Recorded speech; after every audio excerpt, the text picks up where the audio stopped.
A very good evening and welcome to the news tonight, your one stop for the day's top stories. In the next 30 minutes, I'll be getting you all the top national and international stories, starting with the headlines.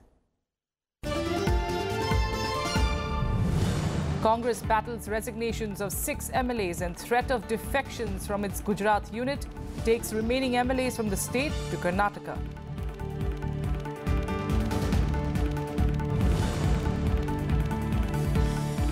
Two MLCs of the Samajwadi Party and a BSP MLC resign from their membership in Uttar Pradesh. Reports say that they will join the BJP in the presence of party President Amit Shah.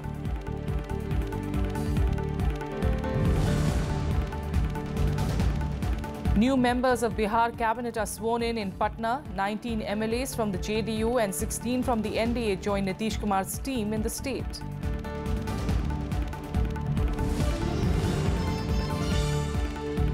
And North Korea launches an intercontinental ballistic missile for the second time this month. China urges South Korea and the US to stop deployment of the THAAD anti-missile system.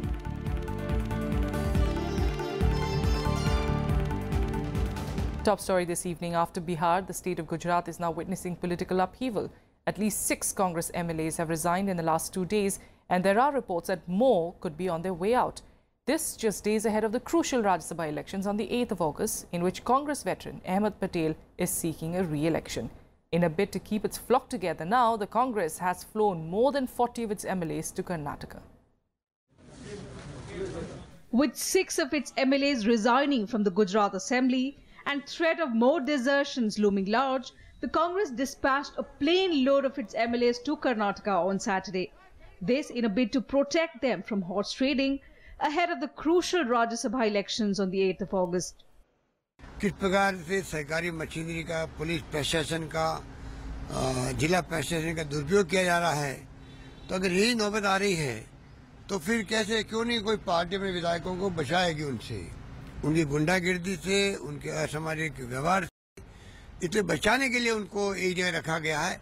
और हमने तो खाली ये हमारी जो हालात बने उसके कारण किया गया है। The Congress alleges that its MLAs in the state were threatened, coerced and bribed, and that they are no longer safe there. विधायकों को डराना, धमकाना, भयभीत करना, सरकारी जो तंत्र है, पुलिस का, सबका दुरुपयोग करके कुछ विधायकों को मजबूर किया गया। जहां तक प्रश्न है भारतीय राष्ट्रीय कांग्रेस का, हमारे दृष्टिकोण से विचारधारा की लड़ाई है, हमारे बीच में और भारतीय जनता पार्टी आरएसएस के बीच में, वो लड़ाई जारी रहेगी। I think the legislators are not aware that the punishment for this involves disqualification in future for 6 years, involves punishment under the Prevention of Corruption Act. It shows the ruling dispensation at the center and in Gujarat in a very, very poor light. However, despite the Congress's efforts to keep its flock together, Party MLA Raghavji Patel indicated that he would soon resign and join the BJP. Patel is a close associate of former party strongman Shankar Singh Waghela.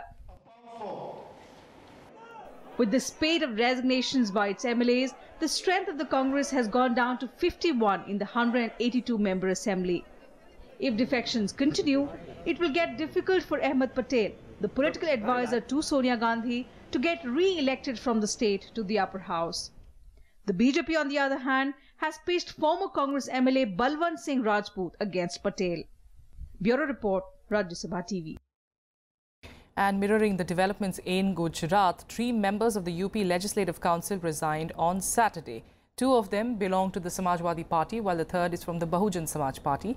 The 3 members, Bukkal Nawab, Yashwant Singh and Thakur Jaivir Singh, submitted their resignation to the chairman of the Legislative Council. Samajwadi Party members said that they felt suffocated in the party over the past 1 year. All 3 are now likely to join the BJP. Former Chief Minister Akhilesh Yadav alleged conspiracy and blamed the BJP for the resignations. A day after winning the trust vote in Bihar Assembly, Chief Minister Nitish Kumar expanded his cabinet on Saturday. 27 new ministers from the JDU, BJP and the LJP were inducted into the ministry. BJP leaders Prem Kumar and Nand Kishore Yadav and Ramvilas Paswan's younger brother Pashupati Paras were among those who took oath as the new ministers. Bihar Governor K. N. Tripathi administered the oath to the new members in Raj Bhavan in Patna. Nitish Kumar won the floor test with 131 votes in favour and 108 against. Amid the reshuffle, the political blame game continues in the state, with the JDU coming down heavily on former Deputy Chief Minister Tejasvi Yadav. On Friday, Tejasvi alleged that Nitish and the BJP insulted Bihar's mandate meant for the Grand Alliance. Echoing similar sentiments, Congress too called Nitish an opportunist and anti-democratic. Tejasvi and whole RJD should thank Manoj Jha, because the whole script was written by him. He made Tejasvi practice for 2-3 hours in the night. So good enough, Mr. Tejasvi Yadav. Say thanks to Manoj. And if you want to see the real Tejasvi Yadav, ask him any extempore question, or ask him to give his opinion on any topic extempore. The leader will come out in you. So we are not afraid. Fine. But we are happy. At least he is learning to speak. तो नीतीश कुमार जैसे लोग जिनको कि हम सैद्धांतिक समझते थे, वो अचानक इतने संदर्भवान बन जाते हैं। ठीक है, उन्होंने कहा कि हम भ्रष्टाचार के खिलाफ लड़ेंगे, तो यदि पद को छोड़कर चुनाव बुलाते तो मैं कहता कि हाँ, सिद्धांत है इनमें। In more national news, 12 more people died in the last 24 hours in flood-affected districts of West Bengal, taking the toll to 28. Heavy rains accompanied by water released by Damodar Valley Corporation affected over 23 lakh people in over 165 villages in the state. Around 2,067 relief camps have been opened by the state government in the affected districts. Chief Minister Mamata Banerjee described the current situation in the state as worse than the 1978 floods. Meanwhile, in Odisha, over 100 villages were affected by the deluge, including 20 more villages in Angul and Dhenkanal districts.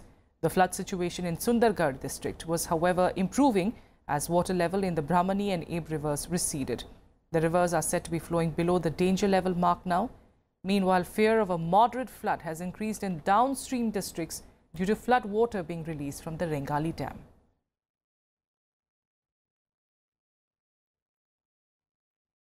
Rajya Sabha TV's first commercial movie on the INA trials has earned high appreciation across the country. The film was released on Friday and has managed to carve a distinct identity of its own among the audience. Your own ease and comfort will come last. Rajya Sabha TV production Raag Desh is attracting praise from a wide cross-section of the film community. On the second day after its commercial release, family members of the late actor Om Puri watched the film. My husband, Om Puri ji's last film, Partition 1947, and in Bose also they show the Viceroy's house. So it was very, very touching and enjoyed.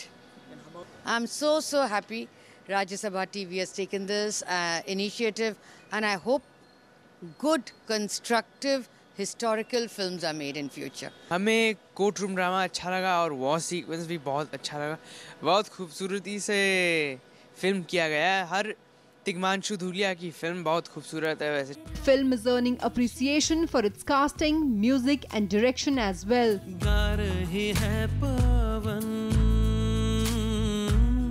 ठहर के बोले समय अमर है देश मेरा।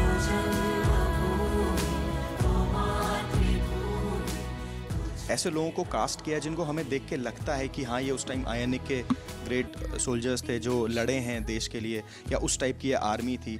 सो I think hats off to them for casting people so brilliantly.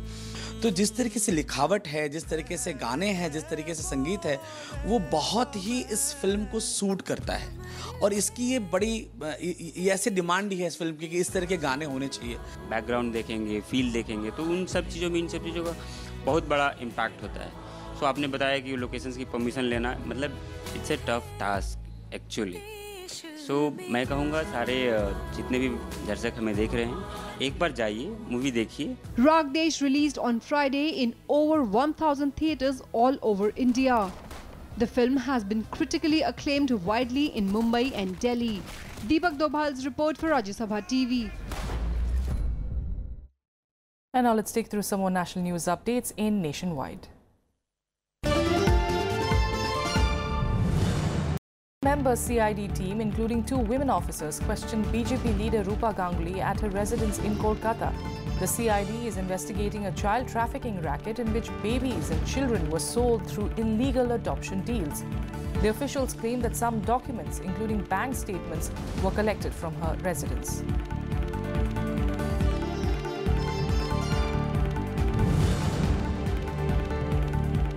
A Rashtriya Janata Dal leader was shot dead by unidentified assailants in Bihar's Siwan district. The armed unidentified assailant shot dead Minaj Khan while he was sleeping in his house in Sheikhpura village. Khan was a district general secretary of the RJD Yuva Morcha and a close aide of controversial former MP Mohammad Shahabuddin.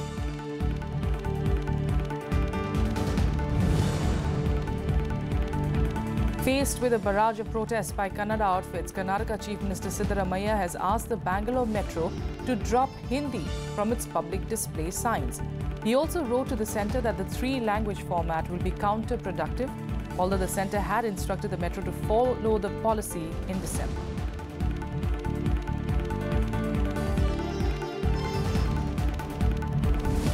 With that, a quick break here. Up next, international news.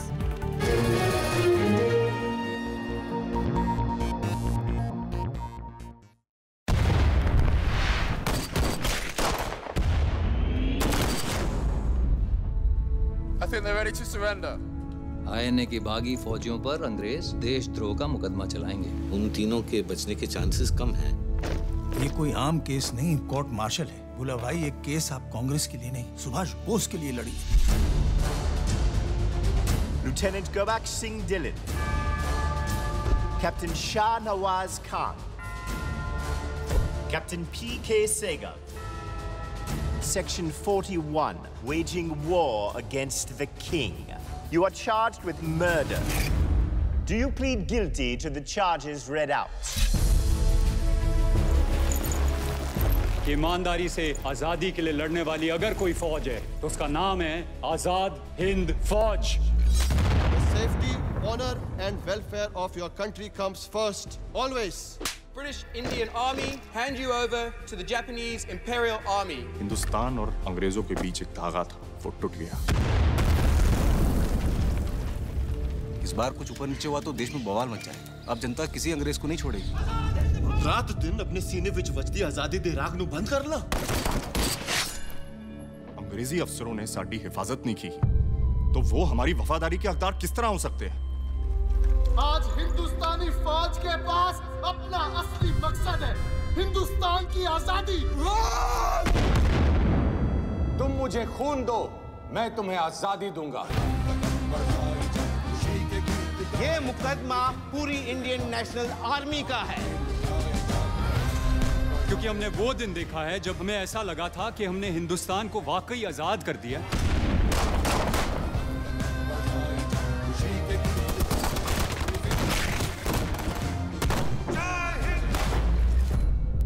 देश की आजादी की लड़ाई court में लड़ी जा रही है और इस वक्त पूरा देश एक साथ तैनात है।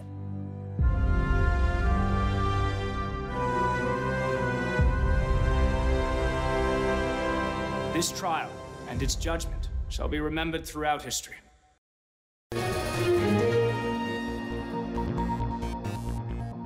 Welcome back. Let's get you some more news now. In India's permanent representative to the United Nations, Syed Akbaruddin, today criticized the double standards of countries playing the terrorism card by going soft on terror. Addressing a General Assembly debate on the UN Global Counter-Terrorism Strategy, Akbaruddin warned against the dangers of discriminating amongst terrorist groups while calling terrorism an international threat that shouldn't be allowed to serve national strategy. He urged all nations to adopt the Comprehensive Convention on International Terrorism, which has been under futile negotiation for the past 21 years.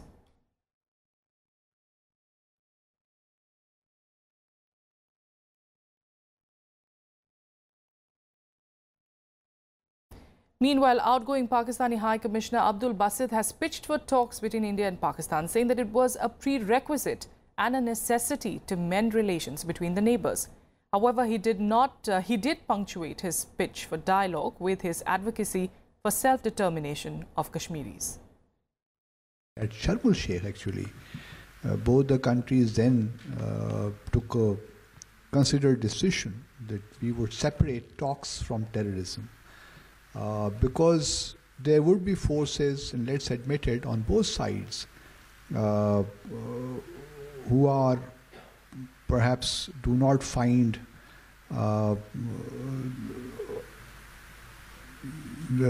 it is difficult for them to accept if there is any movement towards normalization of the relationship. We should not be hostage to those forces. So engagement, in my view, is the first thing which both sides need to decide. Meanwhile, senior PMLN leader and former Petroleum Minister Shahid Khaqan Abbasi will be the interim Prime Minister of Pakistan until Nawaz Sharif's brother Shehbaz Sharif is elected as Member of Parliament. Media reports say that PMLN decided to appoint Shehbaz Sharif as Prime Minister in an informal meeting which went on for 3 hours. The final announcement will be made by Nawaz Sharif in the formal parliamentary party meeting of the PMLN scheduled to take place in Islamabad. Sharif had proposed the name of his younger brother Shehbaz in a meeting on Friday, and none of the participants raised any objection to the proposal. But 65-year-old Shehbaz cannot replace his brother immediately as he is not an MP. In order to become the Prime Minister, he would have to be elected first.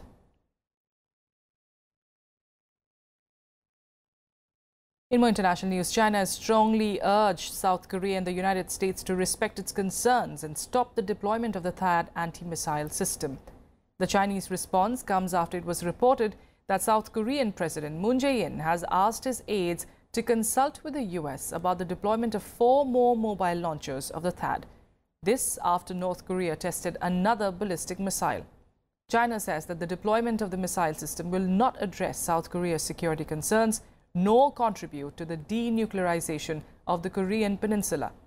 However, it believes that THAAD will severely damage the regional strategic balance and harm security interests of the countries in the region. On Friday, North Korea test-fired a ballistic missile that flew about 1,000 kilometers, landing in Japan's exclusive economic zone. South Korea has condemned the test.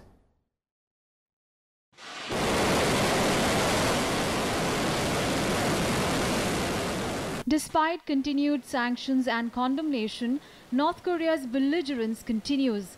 The country conducted a new intercontinental ballistic missile test late at night. South Korea and the Pentagon say the missile reached an altitude of about 3,000 kilometers and landed in the Sea of Japan. It comes 3 weeks after North Korea's first ICBM test. The latest North Korean missile flew higher, further and for longer than in the one in early July. Experts say the latest missile had the potential to strike the west coast of the United States and beyond. That North Korea has advanced significantly and quicker than many had expected their intercontinental ballistic missile capability that could possibly strike the United States. More to follow, but the time has shortened significantly, and North Korea is a significant threat. After the launch, North's leader Kim Jong-un was cited as saying the country's nuclear program was an invaluable asset. The launch has been condemned by a number of countries. South Korea's President Moon Jae-in convened an emergency security meeting at the middle of the night. President Donald Trump said that US will take all necessary steps to ensure the security of the American homeland and protect allies in the region. 이번 탄도미사일 발사는 유엔 안보리 결의들의 명백한 위반뿐만 아니라 국제 평화와 안전에 대한 엄중한 위협이라는 점에서 이를 강력히 규탄합니다. 先般の ICBM-2 ミサイルの発射について我が国の安全に対する脅威が Hours after the North Korea's test, the US and South Korean military conducted a live fire exercise as a show of force in response to the missile test. Both militaries conducted a similar show of force after North Korea's first ICBM test in early July as well.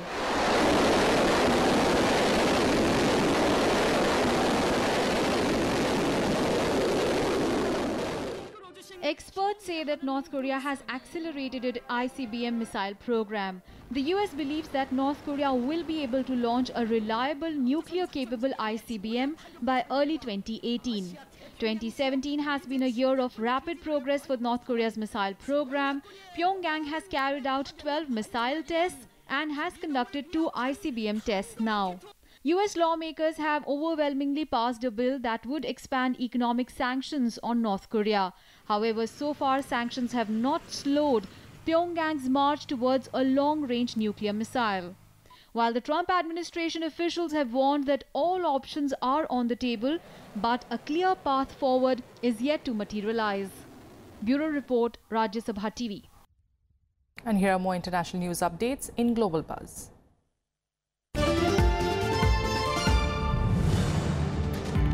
Iran condemned new sanctions passed by the US Congress over its missile program and pledged to continue it. Iran maintained that the missiles that it tests don't violate its nuclear agreement with world powers because they are for defensive purposes. The sanctions bill, which also targets Russia and North Korea, was passed by the US Senate on Thursday, 2 days after being approved by the House of Representatives.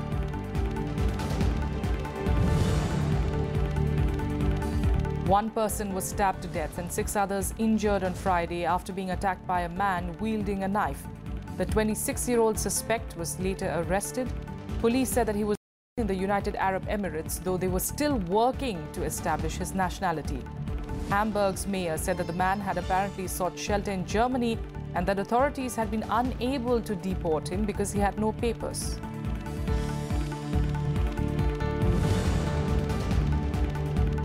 A few protesters were arrested in East London on Friday after they attacked the police over the death of a man who had been detained a week earlier. 20-year-old Russian Charles died on the 22nd of July after being chased by a police officer. The protest over his death in the borough of Hackney turned violent when bottles and other objects were thrown at officers and small fires were started. Local businesses were damaged and the police were called in to help clear the area.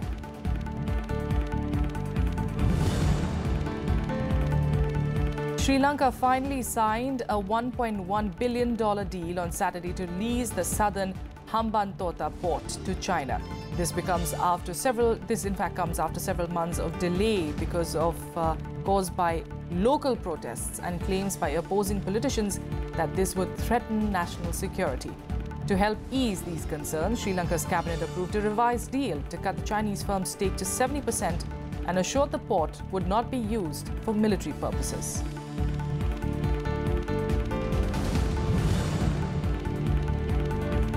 Life in the French seaside town of Baume-la-Mimosa appears to have returned to normal after thousands of tourists had been evacuated from holiday camps due to wildfires this week. 2 teenage boys made a court appearance on Friday, suspected of deliberately starting one of the wildfires that devastated the part of the French Riviera. The fires destroyed more than 7,000 hectares of land and led to evacuation of more than 10,000 locals and tourists.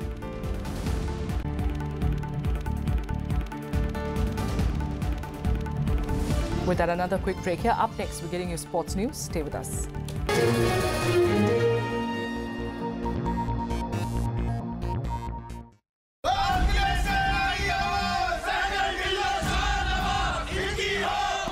मैं झांझुआ राजपूत घराने से हूँ और मेरे खानदान की रगों में हमेशा ही फौजी खून रहा है। उस वक्त मैं हिंदुस्तान को एक अंग्रेज की नजर से देखता था। अंग्रेजों का नमक खाया हमने, उसे खारिज कर दूं मैं? लेकिन जब नजर साफ हुई तो मेरी समझ में आ गया, आजादी के लिए लड़ने वाली अगर कोई फौज है तो उसका नाम है आजाद हिंद फौज।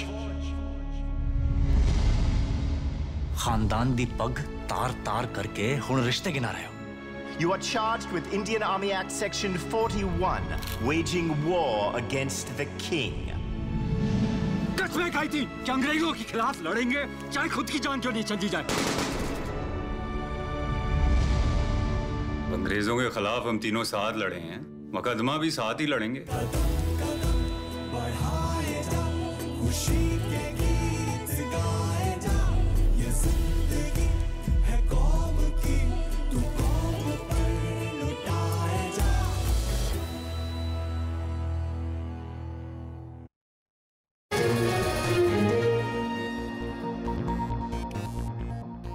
Welcome back. Let's get you some cricket news now. And India outclassed Sri Lanka, beating them by 304 runs in the opening test at Galle.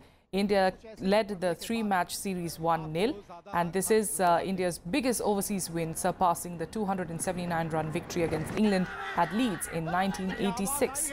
For Sri Lanka, on the other hand, it was the biggest defeat after their 301-run loss against Pakistan in 1994. The injury-laden Lankan team looked out of sorts, chasing a huge target of 550 and fizzled out in the final session of the fourth day to finish on 245 in 76.5 overs.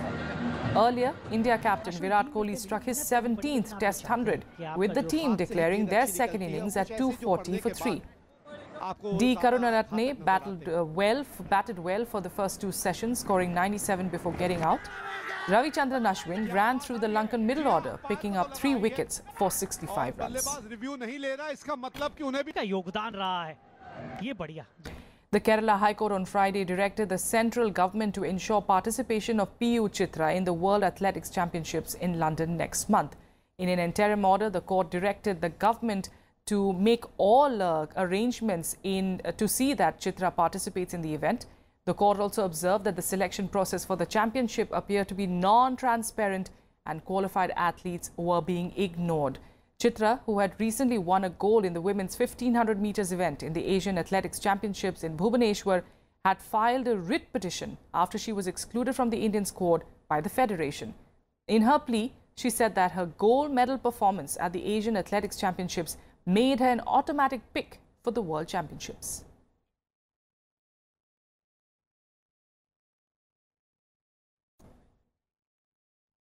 And that's all we have for you in the news tonight. Thanks for joining us.